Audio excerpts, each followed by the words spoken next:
My father raised a glass and called my sister his only worthy daughter, while I stood 5 feet away like I didn't exist.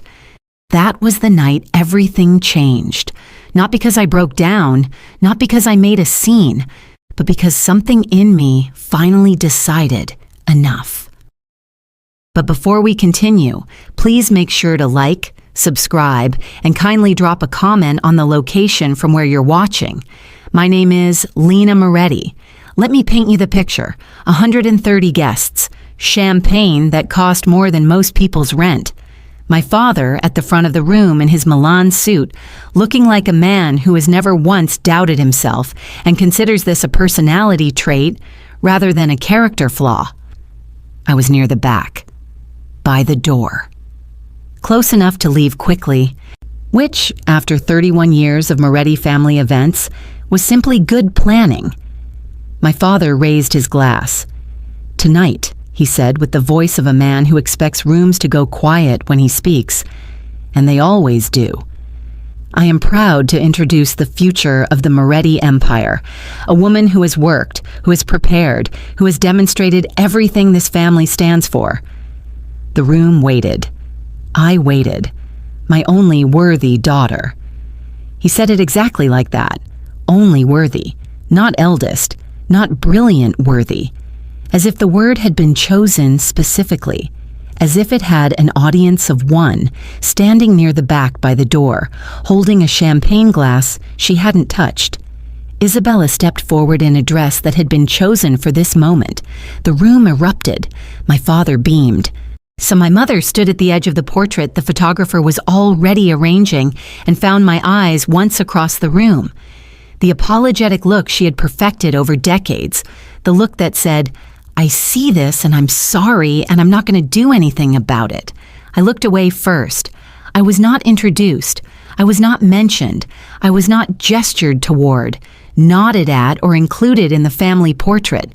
Despite being in the room, despite being a Moretti, despite being, and I want to be very clear about this, standing 5 feet from my own father. Apparently, I had been invited to my own family as decoration. I almost applauded. Almost. Then a man appeared at my elbow, quietly dressed. 60-something. The stillness of someone who has spent decades being trusted with important things. "Ms. Moretti," he said. "Now, there are 2 of us," I said. "You may want to specify."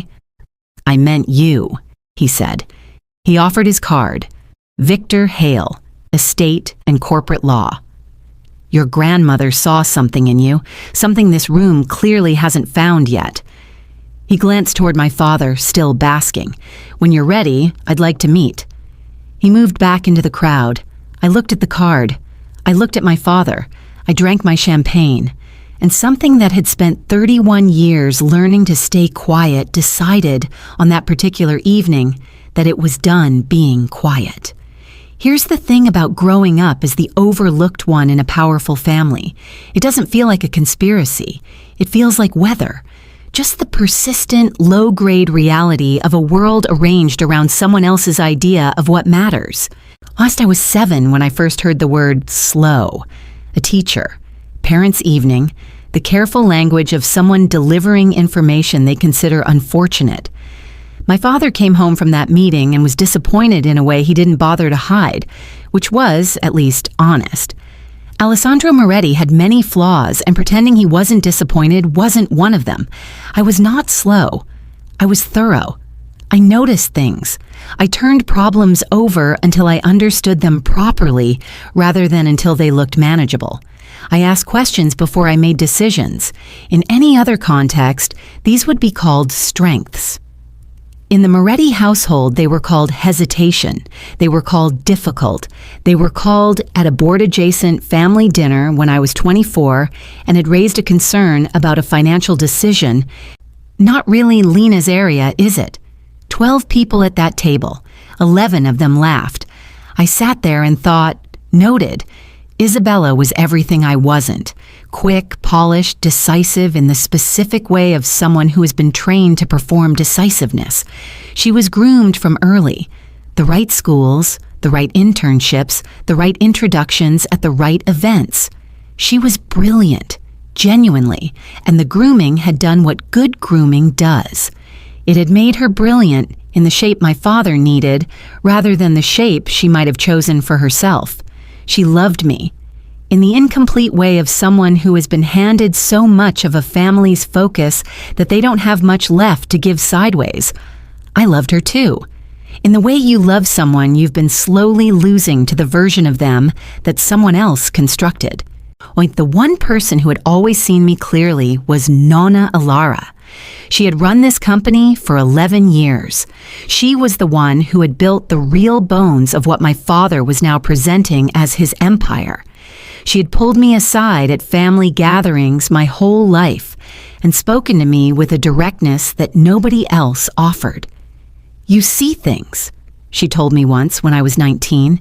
"Everyone sees things, Nonna." "Not the same things, not the same way." She held my gaze. "The family underestimates you. I need you to know that I know that, and I need you to not let it make you small." She died 14 months before the event where my father called my sister his only worthy daughter in front of 130 people. And for 14 months, I'd been trying to figure out what not being small looked like without her in the room to watch. Then Victor Hale handed me his card. I called him the next morning. He answered immediately. We met in his office. He had tea waiting and got straight to it. No preamble, which I appreciated. "Your grandmother contacted me 14 months before she died," he said.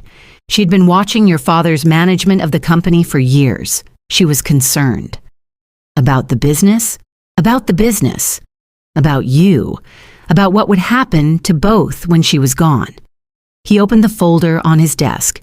She was not, in my professional experience, a woman who left things to chance.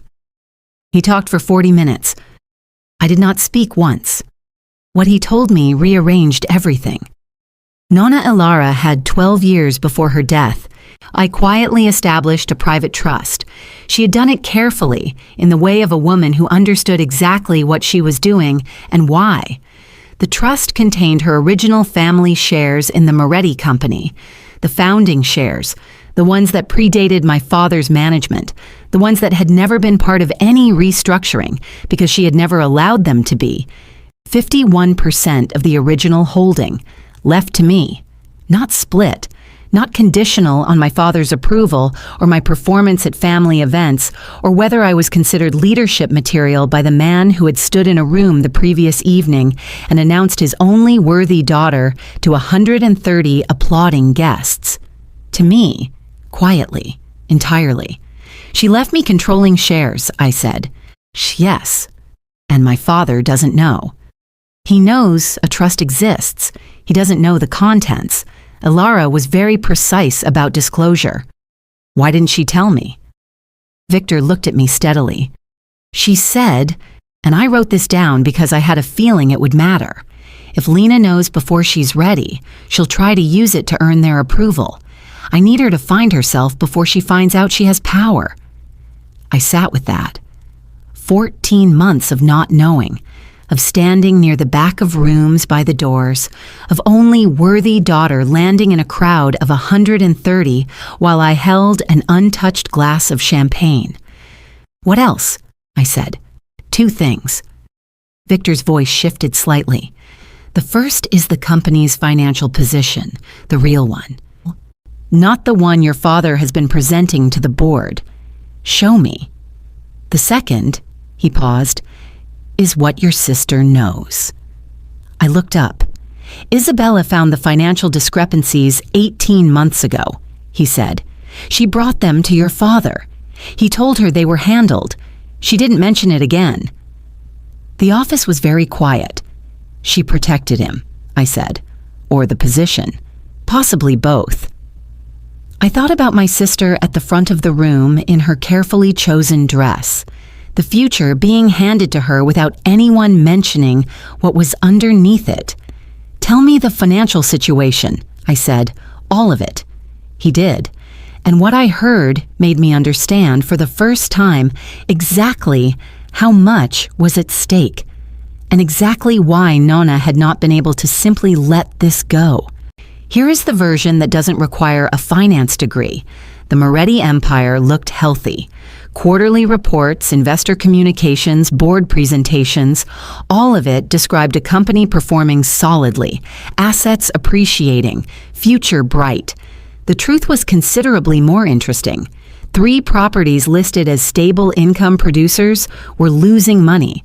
The losses had been tucked into subsidiary accounts across the structure, the kind of creative housekeeping that works until it doesn't, and then stops working all at once in a way that is very hard to explain to angry investors. More critically, 2 years ago, my father had made a major investment decision, alone.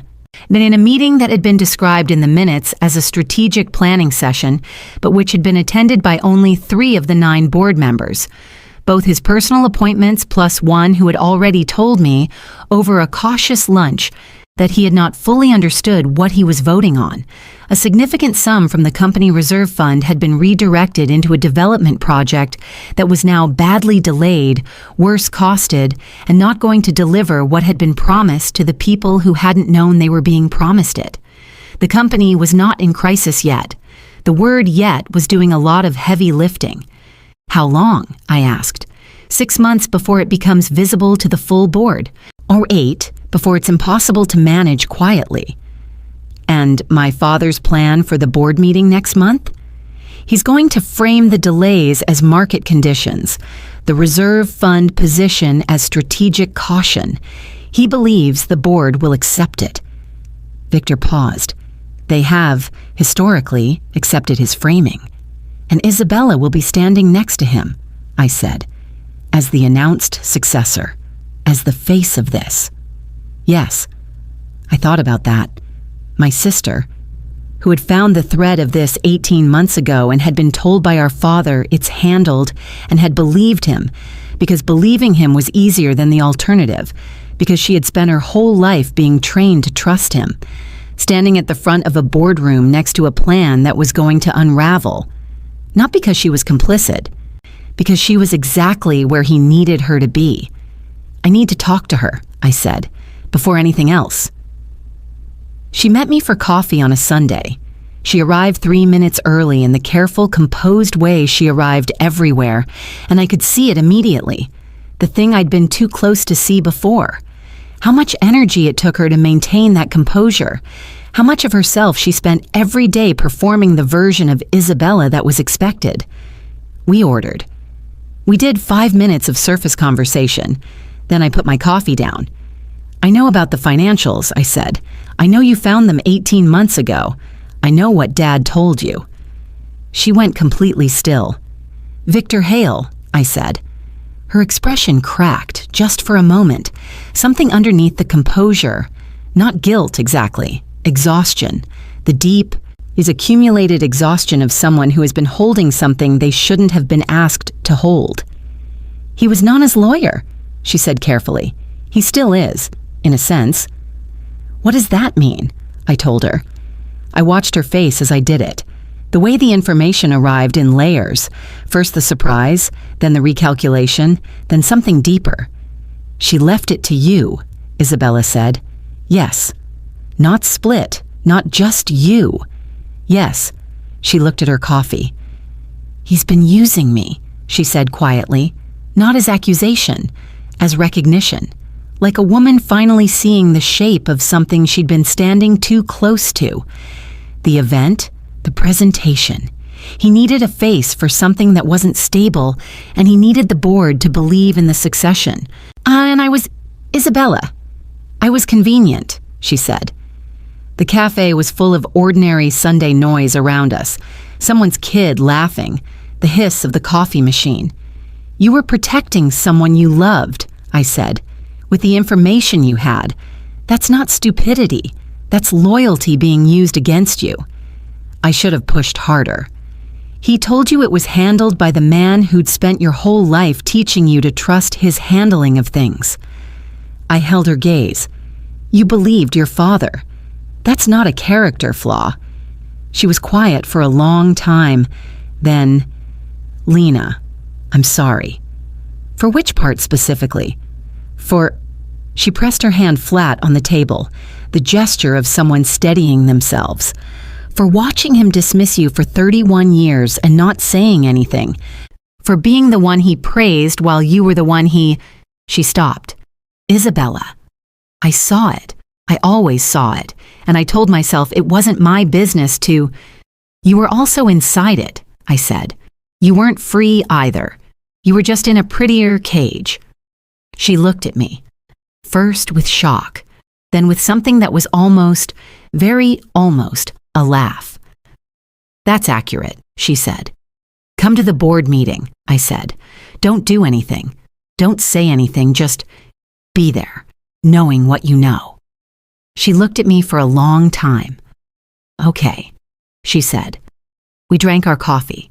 And for the first time in as long as I could remember, the silence between us felt like something real. 3 weeks before the board meeting, I did not sleep enough. This is the unglamorous part of the story. The part that isn't a montage. The part that is just work. I read every board minute from the last 7 years. I went through them slowly, the way I went through everything, looking at what was there and what wasn't. The absent voices, the decisions framed as administrative rather than strategic, the moments where the record showed unanimous agreement that, based on everything else I was reading, could not have been unanimous if everyone in the room had the same information. I met with board members, carefully, individually, ostensibly over coffee, not to disclose, not yet, but to understand. To know who asked questions and who deferred, to know who was loyal to my father's legacy and who was loyal to the company itself, and to understand that those were, at this point, not the same thing. One of them, Dr. Sabine Arnault, he 11 years on the board, consistently the sharpest voice in the minutes, looked at me across a lunch table and said, "You're Alara's granddaughter, the quiet one." "That's me," I said. "She spoke about you," Sabine said, "more than you'd expect." "What did she say?"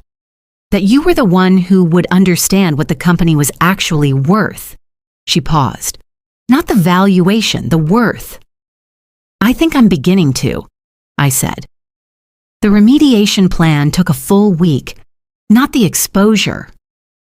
What came after the exposure, because walking into a boardroom with problems and no solutions is theater. I was not there to perform. I was there to fix something. Victor reviewed everything. "This is solid," he said. "Is it enough?" "For the board, yes." He looked at me carefully. "For your father, he's going to take this as an attack." "It isn't one." "I know. He won't." "I know," I said. "I've spent 31 years being something he couldn't interpret correctly. One more time won't break me." I arrived 7 minutes early. I wore my best suit, not because I needed armor, because I had earned the right to walk into that room looking like I belonged there, and I intended to exercise it. The board members filtered in. Sabine Arnault took her usual chair. Others settled into theirs. And my father arrived at 2 minutes to the hour. He saw me. He stopped. Just for a second. 1 second where Alessandro Moretti did not control his face completely. Then, "Lena." His voice was pleasant, which was more unnerving than if it had been cold. "This is a board meeting."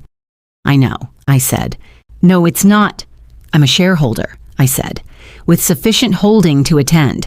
Victor Hale has sent the relevant documentation to the company secretary. I understand it was received this morning."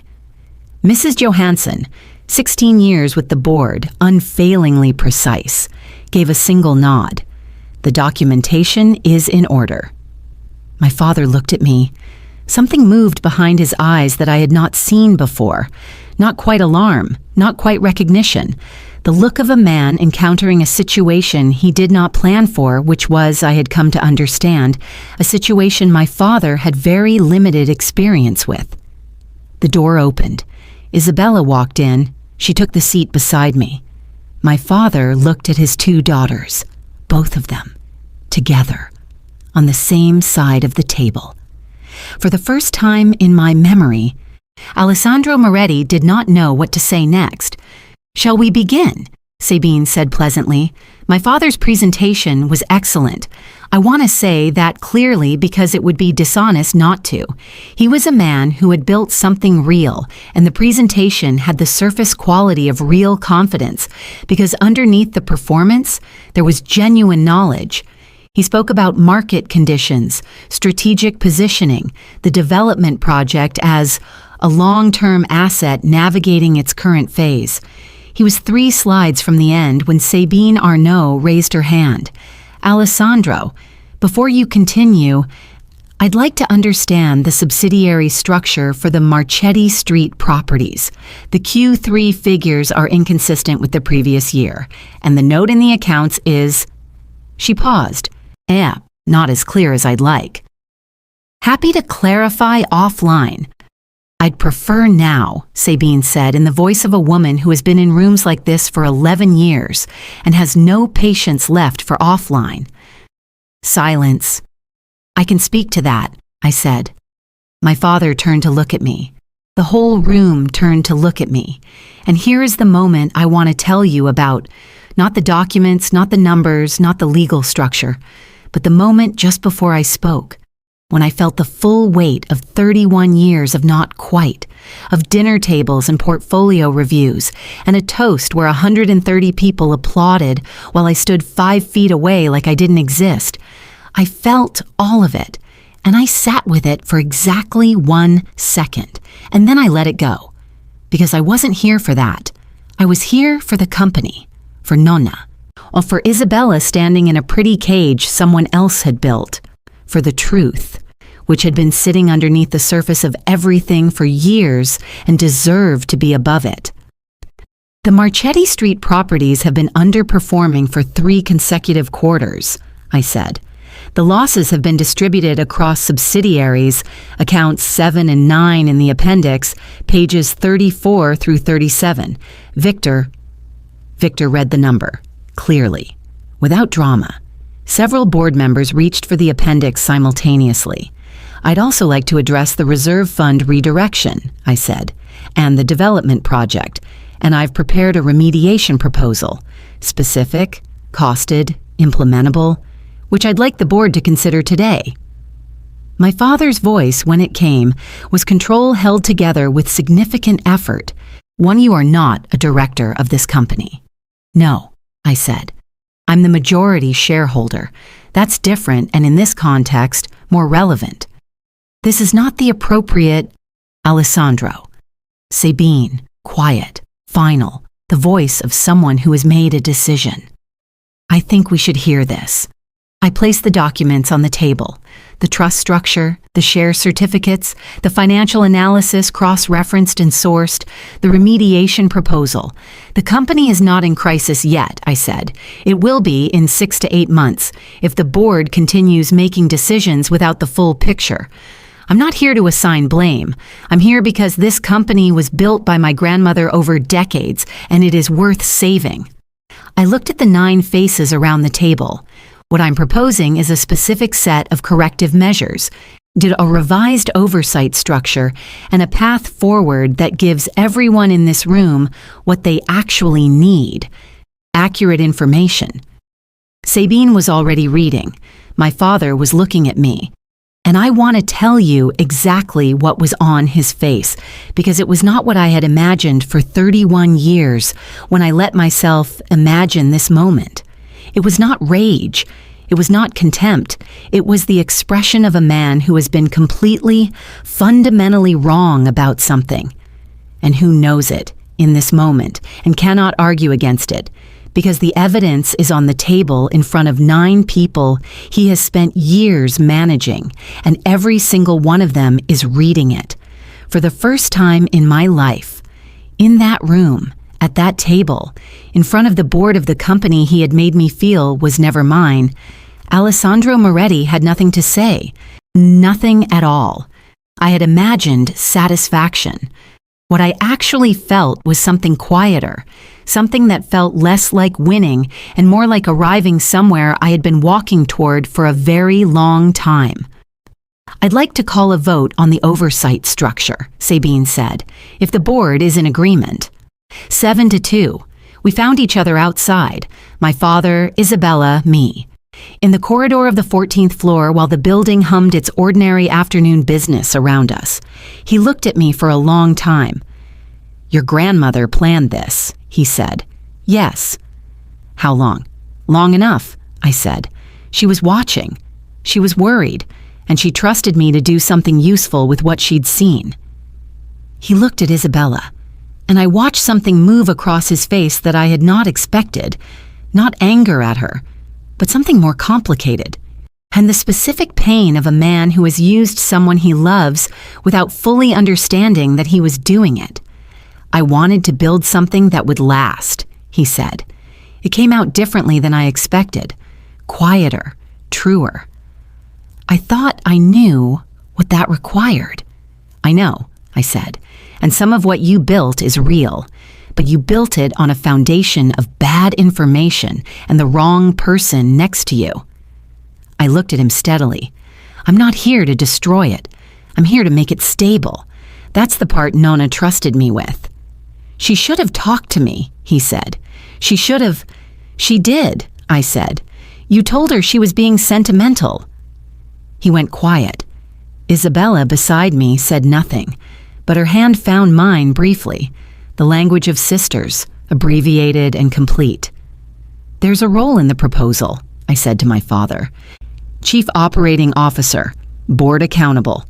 Your expertise, your relationships, your knowledge of the assets, all of it useful, within a structure that means the board has what it needs. I paused. Think about it. I walked away. For the first time in 31 years, he watched me go. He took 3 months to decide. During those 3 months, he was absent in the way of a man too proud to concede and too honest to pretend nothing had changed. My mother called twice and said very little of substance, which was, I had come to understand, the full extent of what she was able to offer. I told her I loved her. I left the door open. I didn't push. He came to my office on a Tuesday morning. He sat across from my desk. I underestimated you, he said. Yes. I told myself I knew what leadership looked like. He looked at his hands. Then I was looking for something that looked like me. I wasn't looking for what was actually there. No, I said. Your grandmother argued with me for years, about you specifically. What did she say? That I was so busy looking at what I expected to see that I couldn't see what was actually there. He looked up. I told her she was being sentimental. I said that to her. He stopped. She gave me the look she always gave me when I was wrong, and she knew I wasn't ready to hear it. I looked at my father, this man who had shaped me by dismissal, who had stood in a room and called my sister his only worthy daughter in front of 130 people, who had built something real and managed it badly and chosen a face for it without telling that face the full truth of what she was standing in front of. Accept the role, I said. You do the job within the structure. Be accountable. I held his gaze. That's what I'm offering. It's more than you gave me. He was quiet for a long moment. Yes, he said. It is. He accepted the role. Isabella left the company 3 months later. She joined an arts foundation she had been quietly interested in for years and had never pursued because it wasn't what she was supposed to want. She called me the night she decided. Is this okay? She asked. Is it what you want? Yes. Then it's more than okay, I said. I'll handle Dad, I said. Go do your thing. She laughed, the full one, unguarded. Lena, she said, for what it's worth, I think Nona knew exactly what she was doing. I know, I said. That's what makes it complicated. Complicated how? Because I miss her, I said. And I'm grateful. And I wish she'd told me herself, and I understand why she didn't. And all of those things are true at the same time, and none of them cancel each other out. A pause. Yeah, Isabella said quietly. That sounds exactly right. A year in, Victor met me for coffee. He looked at me the way he had looked at me since the beginning, with the patient attention of a man who has been watching something develop and is now seeing what it became. "How is it?" he asked. "Hard," I said. "Interesting, mine." I looked at my coffee. Some mornings I walk into that building and I still feel like someone's about to tell me I'm in the wrong room. And I walk in anyway. He nodded. "She would have." "I know," I said. "She was right about me. And I intend to spend a significant portion of my career making sure that was not a wasted bet." He smiled. "And the full one. The first time I had seen it." "No," he said. "I don't think it was." Here is what 31 years of being called slow taught me. Slow is not a deficiency. Slow is what it looks like when someone is doing the thing that fast doesn't do. Seeing completely. Holding something up until the light shows you what it actually is. Asking the question that disrupts the comfortable consensus. My father looked at me my whole life and saw someone who didn't fit. My grandmother looked at the same person and saw someone who was paying attention. She was right. And on the night he stood in a room of 130 people and called my sister his only worthy daughter while I stood 5 feet away, I was already paying attention.